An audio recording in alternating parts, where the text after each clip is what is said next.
Now talk about West Bengal, because here is the severe cyclonic storm that has now reduced to a cyclonic storm. We talk about cyclone Rimal gusting up to 135 kilometers per hour. The severe cyclonic storm that made its landfall between the coast of Bangladesh and adjoining West Bengal, bringing heavy rains and have flooded homes and farmland as well, leaving a trail of destruction. However, it seems that the assessment will also happen on the kind of damage that has been caused in this aftermath. The landfall process that began on 8:30 p.m. on Sunday night and adjacent coasts of West Bengal and Bangladesh between Sagar Island and Khepupara area near southwest of Mongla in neighboring country. We are told that Rimal has flattened fragile dwellings, uprooted trees, knocked down electric poles. One person, we are told, was reportedly injured after being hit by debris in the Gosaba area of Sundarbans. We have Pooja, who is joining us live right now. Pooja, we know that there were 24/7 control rooms that were set up, NDRF teams that were on standby, helplines that have been issued.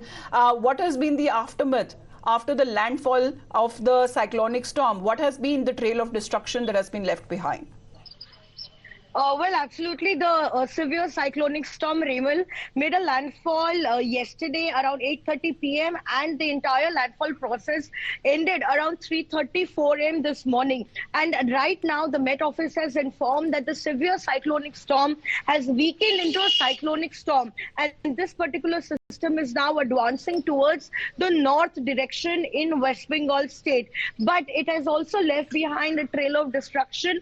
However, the West Bengal government is saying that there is no major destruction that it has left behind, but in several places the light poles have been knocked down and also trees have been uprooted. So agencies like NDRF, SDRF, the state disaster management group have now hit the ground since this morning, where they are trying to resume power supply and also clear the roads that were blocked due to the uprooted trees. The West Bengal government is also now trying to make an assessment of the loss of lives that this particular cyclone has caused. What we know right now is that one person has also lost his life in Kolkata when a portion of the wall collapsed during the landfall.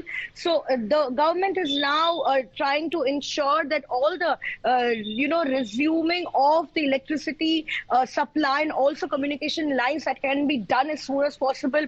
The clearing of the roads is also underway, and an assessment is also underway as far as the loss of life is concerned. Well, assessment being done by the said authorities. However, it has also led to heavy rains that have been reported in different parts of West Bengal. There was high alert that was also announced in the adjoining states as well. Pooja, for the moment, thank you very much for joining in. You're watching Times Now. We will be back after a short break.